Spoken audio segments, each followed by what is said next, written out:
Assalamualaikum warahmatullahi wabarakatuh. Kami dari kelompok 6 akan memaparkan materi tentang epistemologi dan representasi pengetahuan. Pertama-tama perkenalkan, nama saya Ray Wijaya Kusuma, lalu ada teman saya Lutfiana Gumilar, lalu ada Rijuan Setiawan, dan Elisa Atri Pilaili. Oke, untuk mempersingkat waktu, kita langsung saja ke materi pertama, yaitu epistemologi. Epistemologi ini kita akan bahas menjadi 3, yaitu epistemologi dan epistemologi menurut Plato, setelah itu epistemologi menurut Aristoteles, dan pengetahuan a priori dan a posteriori. Untuk pembahasan pertama, yaitu apa epistemologi dan epistemologi menurut Plato, akan dibahas oleh pemateri pertama kita, yaitu Lutfiana Gumilar. Untuk waktu dan tempat, saya persilahkan. Bismillahirrahmanirrahim. Sebelumnya saya mengucapkan terima kasih kepada saudara Rai yang telah memberikan saya waktu untuk menyampaikan sebuah materi. Oke, langsung saja. Di sini saya akan menjelaskan sebuah materi tentang epistemologi. Sebelumnya, apa sih itu epistemologi? Ya, epistemologi ini yaitu sebuah teori pengetahuan. Nah, epistemologi ini berasal dari bahasa Yunani, yaitu episteme pengetahuan, sedangkan logos yaitu teori. Jadi, dapat diartikan atau dapat didefinisikan, epistemologi ini yaitu sebuah teori pengetahuan di mana mempelajari asal mula, sumber, metode, dan sahnya sebuah pengetahuan. Oke, selanjutnya yaitu epistemologi Plato. Plato bisa dikategorikan sebagai filosof pertama yang secara jelas mengemukakan epistemologi dalam filsafat. Pemikiran mengenai pengetahuan berlandaskan pada ide Plato. Beliau meyakini bahwa ide merupakan sesuatu yang objektif. Adanya ide terlepas dari sebuah pemikiran.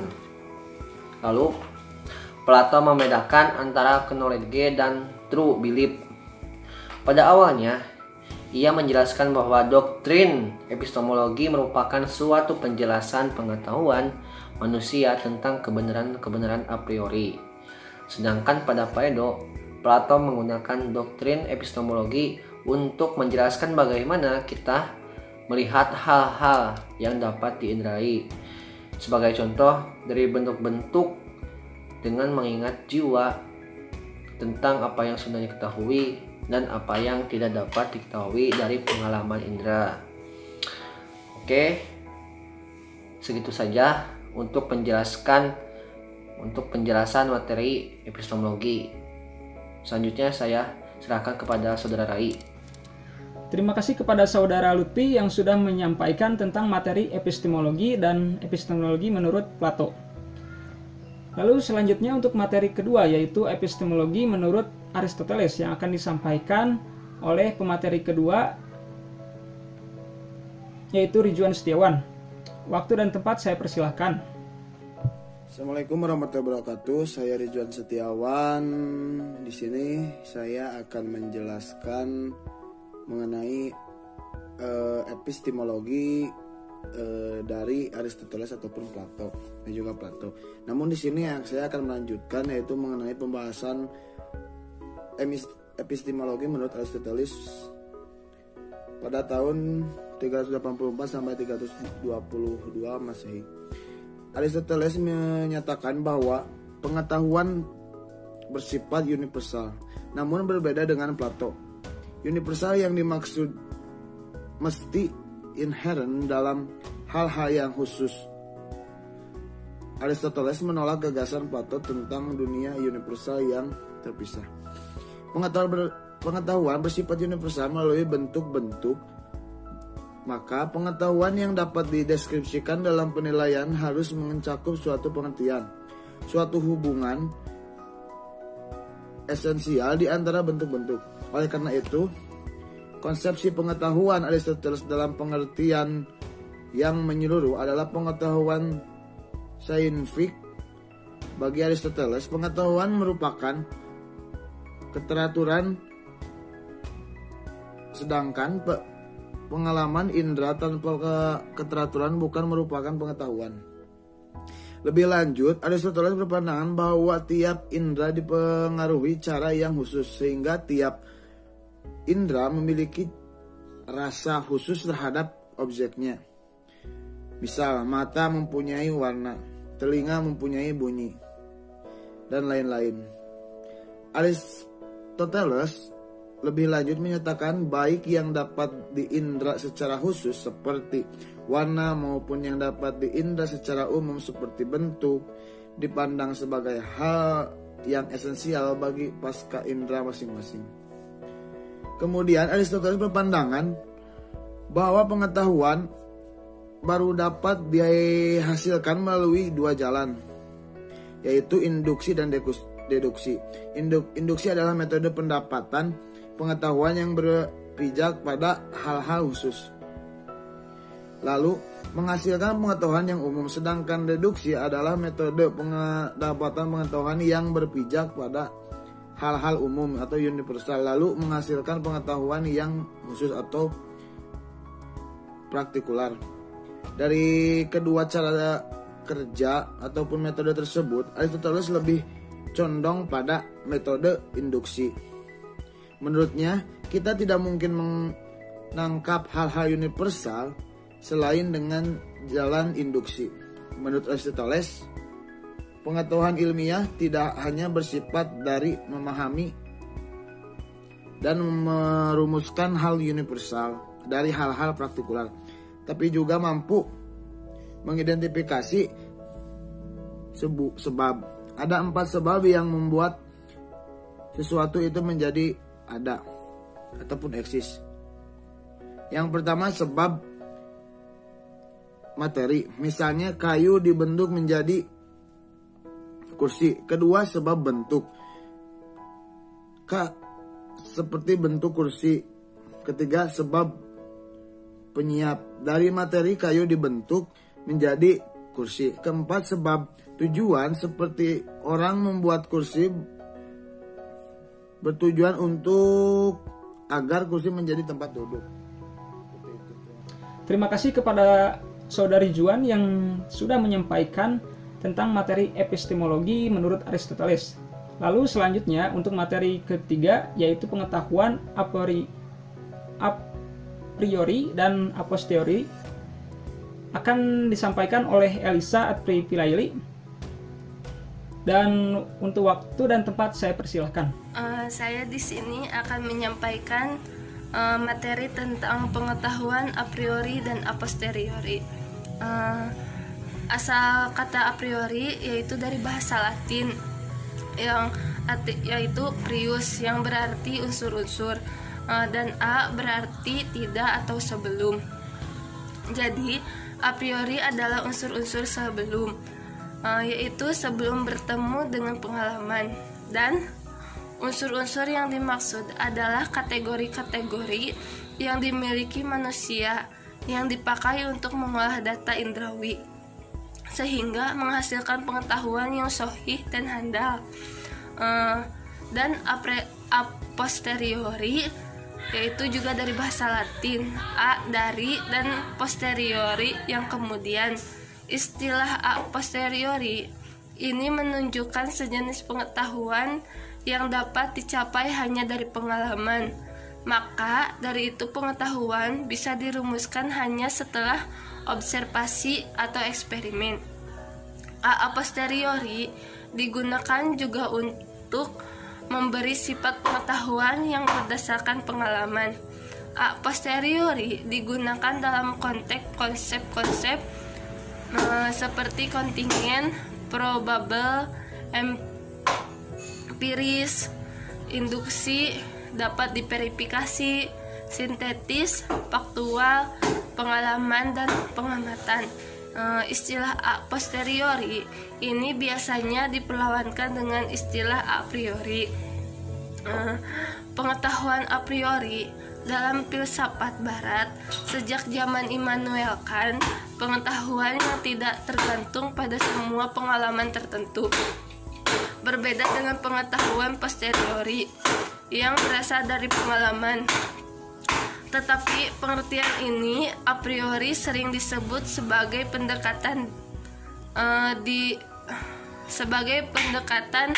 deduksi, matematika, logika, dan pengetahuan. A posteriori sebagai pengetahuan empirik, induksi, statistika, atau a priori adalah pengetahuan rasionalisme deduksi, dan a posteriori empirisme sebagai induksi digabung menjadi dualitas ilmu. Kemudian diterapkan dalam rangka penyusunan skripsi, tesis, dan disertai dalam tradisi akademik.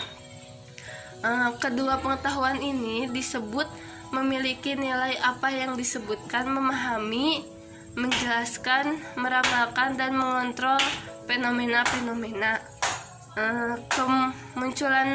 Kemunculan frasa yang tercatat pertama kali adalah dalam tulisan-tulisan ahli logika pada abad ke-14 Albert dari Sacconi.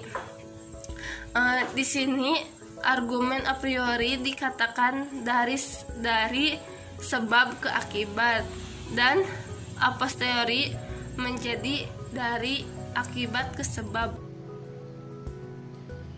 Terima kasih kepada saudari Elisa yang sudah menyampaikan apa itu pengetahuan a priori dan a posteriori. Maka saya akan menyimpulkan kesimpulannya,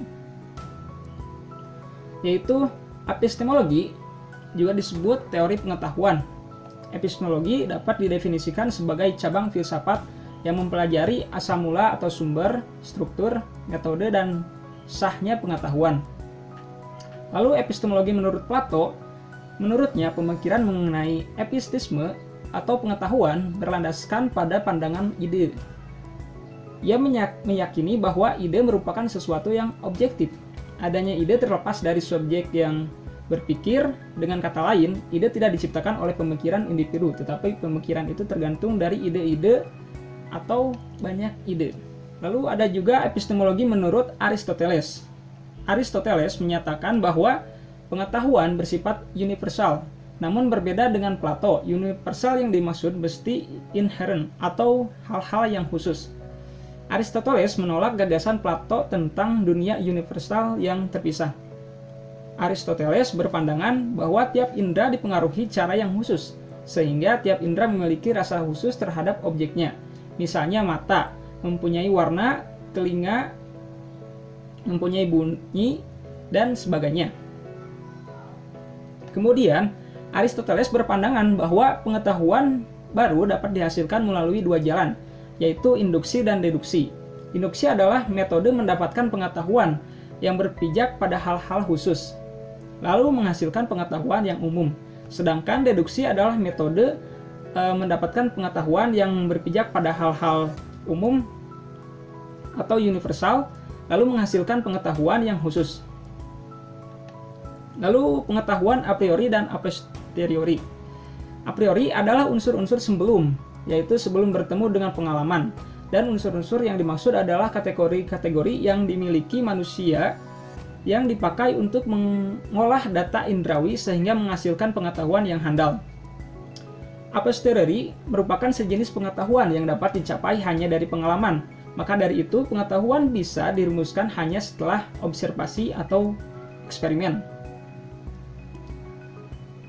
Mungkin itu saja untuk materi epistemologi. Dan selanjutnya kita akan menjelaskan materi representasi pengetahuan. Untuk materi yang kedua yaitu representasi pengetahuan. Langsung saja ke pembahasannya. Apa itu representasi pengetahuan? Saya sendiri yang akan menjelaskannya. Representasi pengetahuan adalah cara untuk menyajikan pengetahuan yang diperoleh ke dalam suatu diagram tertentu sehingga dapat diketahui relasi antara suatu pengetahuan dengan pengetahuan yang lain. Dapat dipakai untuk menguji kebenaran penalarannya. Secara teknik, kita akan membahas representasi pengetahuan menjadi 5 kelompok. Yang pertama yaitu representasi logika, lalu jaringan semantik, lalu frame atau bingkai, lalu skrip atau naskah, dan aturan produksi. Untuk materi yang pertama yaitu representasi logika. Saya yang akan menjelaskannya. Logika didefinisikan sebagai ilmu untuk berpikir dan menalar dengan benar, sehingga didapatkan kesimpulan yang absah.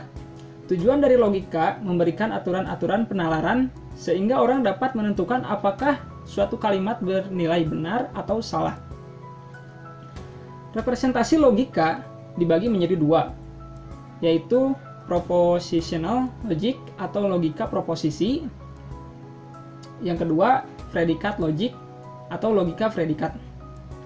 Logika proposisi. Suatu proposisi merupakan suatu statement atau pernyataan yang menyatakan benar atau salah.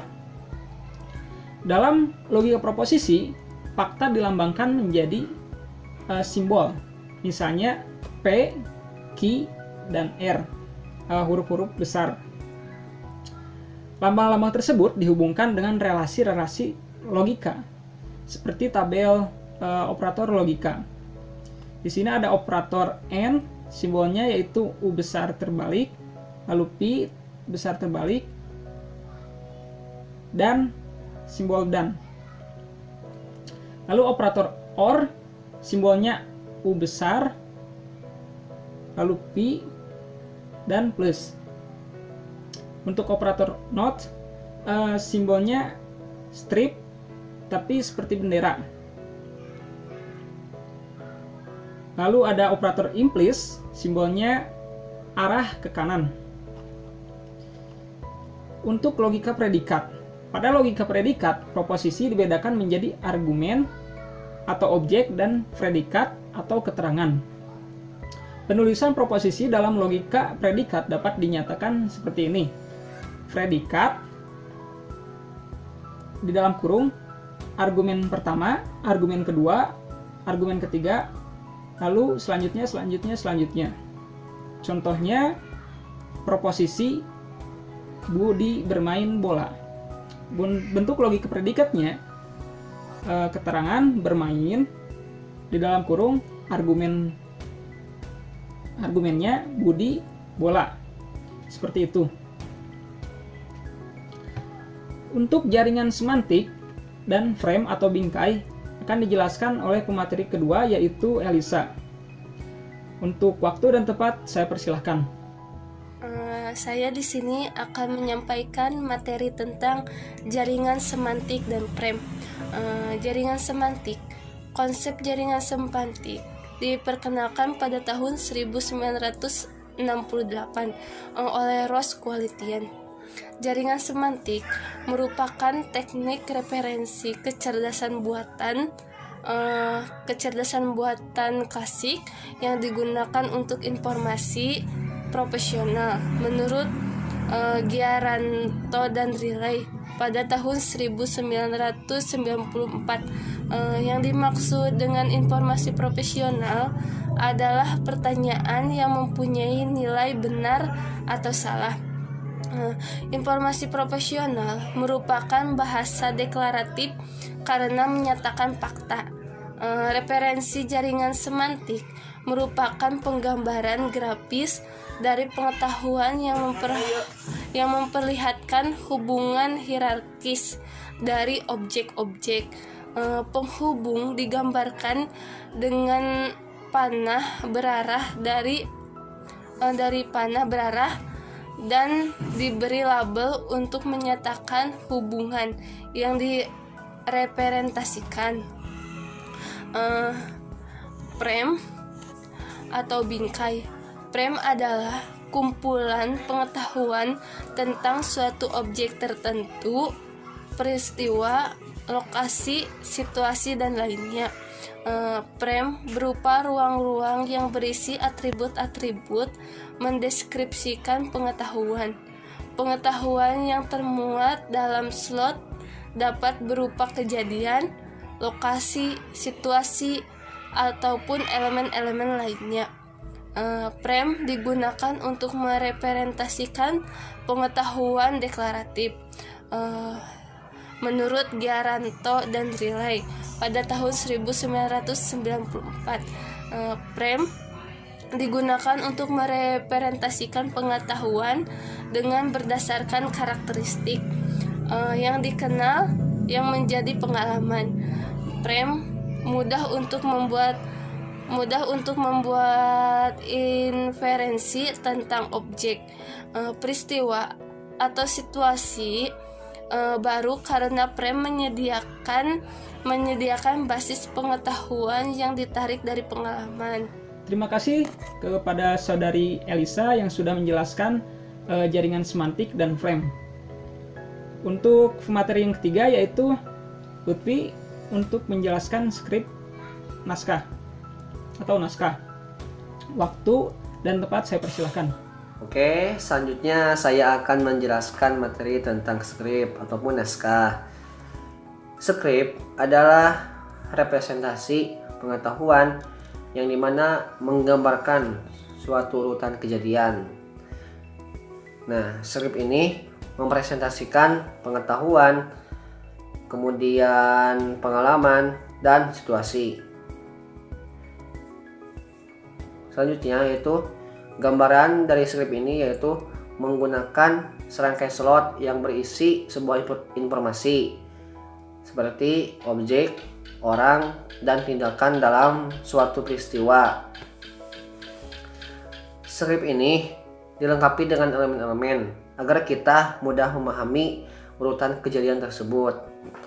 Nah, ada 6 elemen dalam skrip, yaitu yang pertama kondisi masukan, kemudian yang kedua prop, dan yang ketiga roles, yang keempat track, yang kelima scan, dan keenam hasil. Yang pertama yaitu kondisi masukan. Kondisi masukan ini yaitu menggambarkan situasi yang harus dipenuhi sebelum terjadi atau berlaku suatu peristiwa yang ada dalam skrip. Nah, kemudian yang kedua yaitu prop, mengacu kepada objek yang digunakan dalam urutan peristiwa yang terjadi. Kemudian yang ketiga roles, mengacu kepada orang-orang yang terlibat dalam skrip. Hasilnya adalah kondisi yang ada sudah peristiwa dalam skrip berlangsung. Kemudian yang keempat track, mengacu kepada variasi yang mungkin terjadi dalam skrip tertentu. Yang kelima scan, menggambarkan urutan peristiwa aktual yang terjadi. Dan yang terakhir yaitu hasil, merupakan kondisi setelah urutan peristiwa dalam skrip tersebut. Nah, contoh dari skrip itu kita pilih saja ya. Misalnya kita berangkat ke restoran. Ada 6 adegan, yaitu pertama skrip restoran yaitu awal. Misalnya jalur atau track, yaitu jalurnya adalah restoran, swalayan atau fast food. Kemudian roles atau perannya tamu pelayan. Kemudian prop pendukungnya seperti makanan, uang, nampan, garam, merica, dan lain-lain.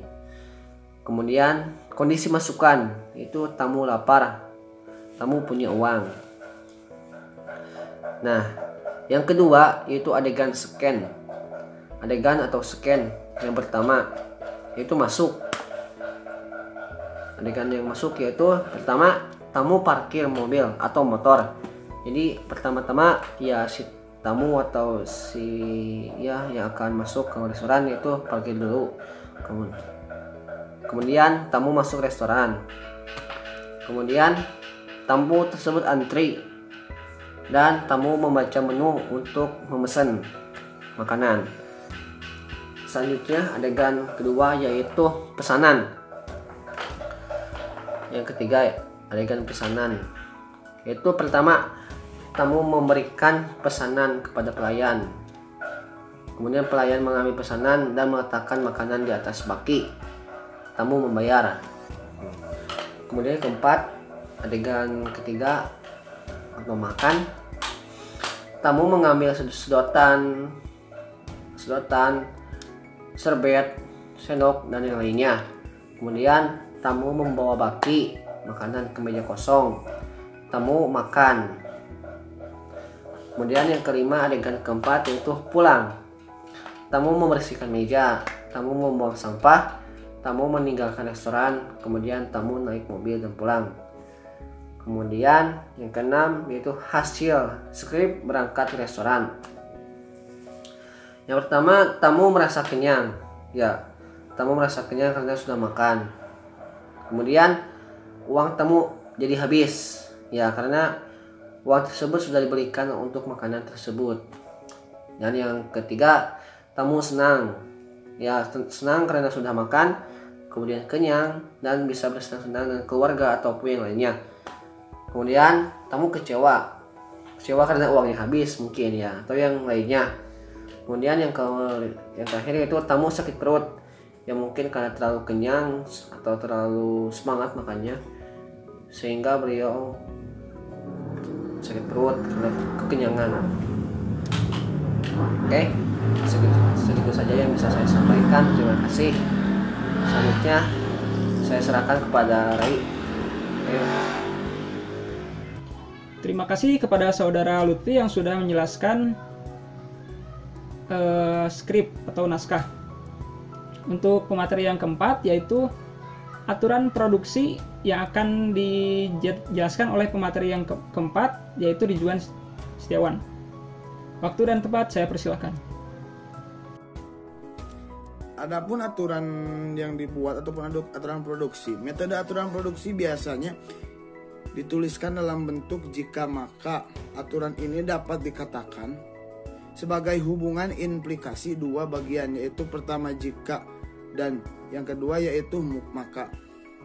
Apabila bagian jika dipenuhi, maka bagian maka akan bernilai benar. Aturan produksi ataupun kaidah produksi adalah salah satu representasi pengetahuan yang menghubungkan premis dan konklusi. Bentuk if, premis, dan konklusi. Konklusi pada bagian bernilai benar jika, premis pada bagian if bernilai benar. Bagian struktur aturan if then yang menghubungkan objek atau atribut adalah sebagai berikut. Jika premis maka konklusi. Jika masukan maka keluarkan. Jika konduksi maka konsekuen. Jika data maka hasil. Jika tindakan maka tujuan. Aturan dapat diklasifikasikan menjadi dua, yaitu aturan derajat pertama dan aturan meta itu yang kedua. Aturan derajat pertama adalah aturan sederhana yang terdiri dari anteseden dan konsekuen. Misalnya, jika bersin dan pusing, maka terserang penyakit flu.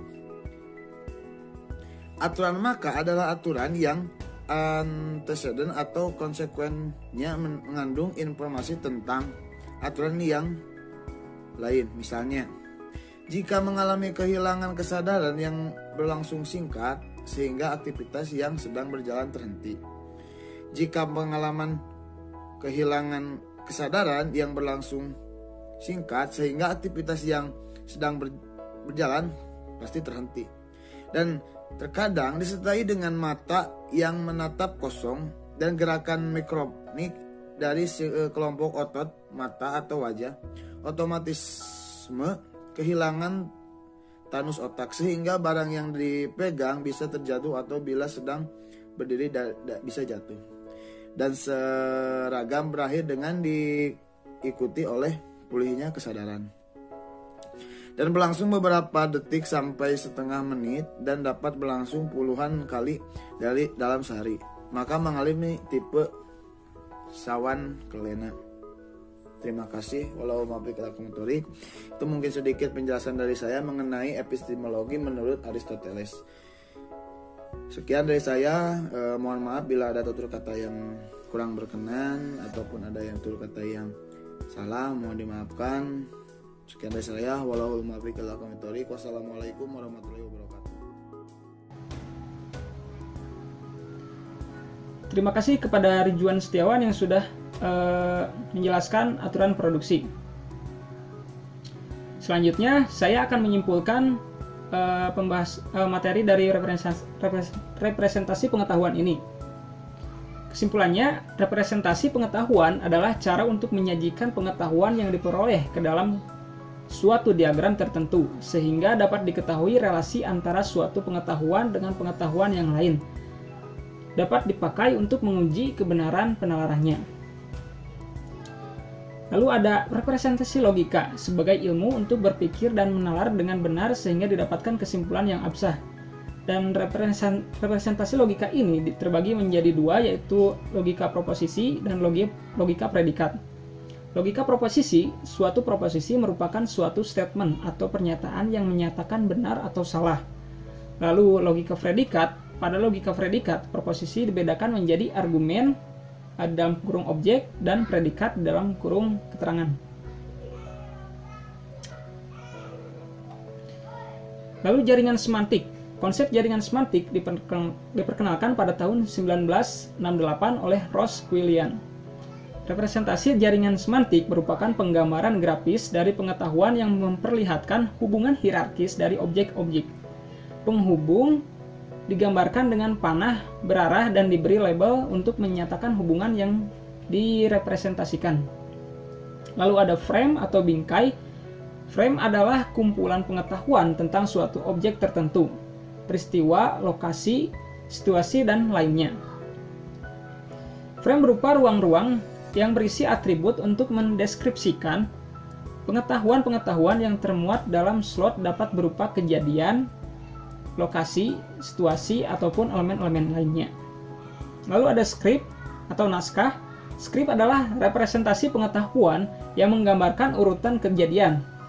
Skrip merepresentasikan situasi, pengetahuan, dan pengalaman.